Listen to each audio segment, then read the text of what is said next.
Ladies and gentlemen, in this RedGamingTech.com video, I'm going to be taking a look at Steam's Big Picture update, which basically allows you to control Steam from a Xbox 360 or other controller. It's basically there so that PC gamers can basically chill in their living rooms or what have you and just not have to worry so much about having to click with the mouse and that type of thing. And in practice and theory, it works quite well.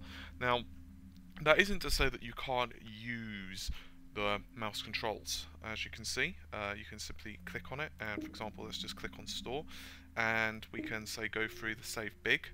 Hopefully it will load within a few seconds. There we go. You can see it's a little bit slower, and for something like this, it does look a little bit reminiscent of, let's say, let's go with, I'm going to be using the controller for a little bit now. Let's say Microsoft's 360 store. It has definite similarities between them, and as you can see, you can just quickly go across the various games and you can pick them up or what have you. And obviously it's got all the other titles here, so it's fairly interesting to say the least. Now you've got web, so we can, for example, go to favorites, history, that type of thing, open a new tab. Now this is the really weird part. You can see just how this works. Now, for example, left stick will take you to various things. So let's say, for example, we wanted to go to, let's say, www dot, where the hell is the dot on this damn thing? Dot, let's just say, why the hell not? You know what I'm going to go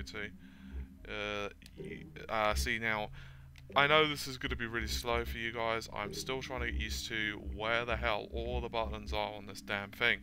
I've never been one of those people that could type quickly using the pads, I'll be honest.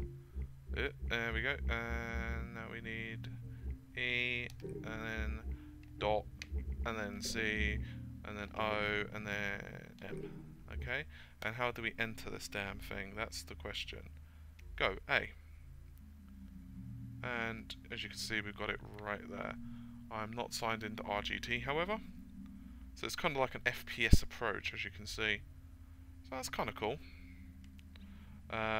So yeah, it's weird. It's definitely weird. I'm not sure how I feel about it. You can open multiple tabs. You can also close tabs by simply pressing the X button. And as you can see, you can still, if for example you can't be bothered with that, you could just go to, I don't know, redgamingtech.com, and hopefully that will load. Okay.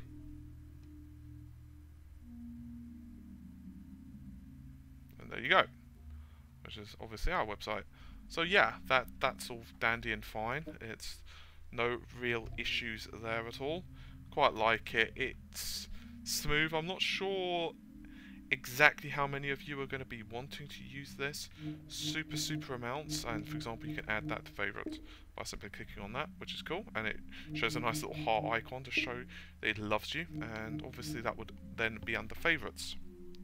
So that's all fairly simple. You can also use the R and LT buttons to go through the various tabs. So that's all cool. So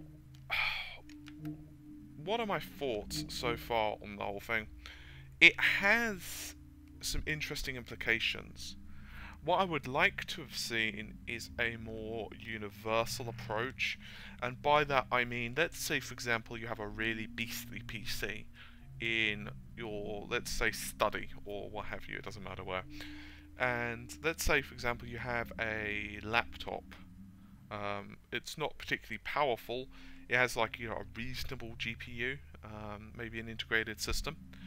Well, obviously that isn't going to be able to run something like, oh, I don't know, Black Ops 2 high resolution. You could argue that you're not going to want to play with that on pad anyway, but still. But let's say that you did. Let's say that that was the idea of it, and let's say that, you know what, that's, you know, what you wanted to do. Okay, you know, play single player on keyboard on a, say, joypad. What I'd really like to have seen is for it to be able to have streamed from the PC, and then basically output that to the you know, other system, you know, the laptop or something. I think that would have been really cool. So it's kind of like cloud-based within your own home. I think that would have been really awesome. And as far as I understand it from doing a lot of reading at the moment, you can't do that. It basically does recommend that, you know, you have a BC system, so it's not necessarily a bad thing. I just think that would have been really cool. Someone correct me if I'm wrong on that. I have done reading and it doesn't seem like that's the case. Anyway, you can go to recently played, and you can see that I've been kind of messing around there with some games I've been recording. Been kind of getting into Black Ops Zombies, although interestingly a couple of the games that I have played, I don't know if it's a bug on my particular system, but there have been a few games there that I have played that haven't actually popped up into my recent. I don't know why that is, so maybe it's just my thing, maybe it's just the way I shut down my Steam or what have you, so I'm not really going to read too much into it. So yeah, you can see that you can buy whatever you want. You've got all your collections there, daily deals, everything else coming soon. Quick click on coming soon so we can see what's available, and you can see right there. So it's not anything amazing or anything like that. It's not like it's the most impressive piece of software or what have you that you're ever going to see in your life. It looks cool, and it works well, but it's not going to revolutionize gaming at the moment. I think it's going to be handy for those of us who do want to game in the living room, for those of us who don't, for those of us who just want to, you know, use keyboard and mouse anyway, then it's not really going to affect us.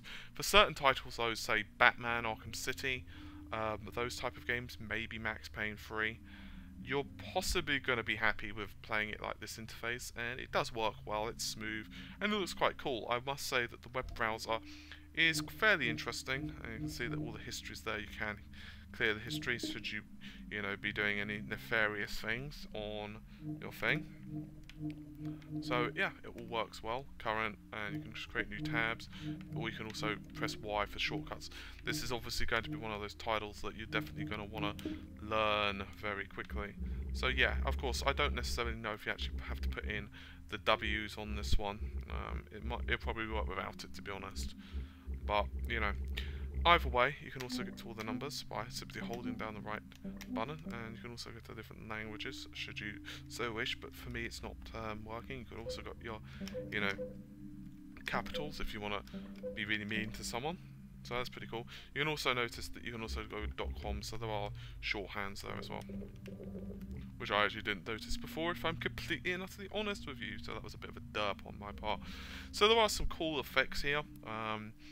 I think overall it's fairly awesome, and I'd say that it's definitely worth checking out. So yeah, obviously it's installed on Steam by default, so all you have to do is just click on the big picture icon on the top right hand corner of your Steam. Anyway, this is just a short and sweet video to show you some of the cool features, just in case you've not kind of messed around with it yourselves. Also, don't forget the sale is on until the 10th of this month. I have put out a video on that sucker, and there are some really good deals on it, so you should definitely check out the sale if you've not already done so. So anyway, hopefully you've enjoyed the video. I will see you guys around soon. Bye for now.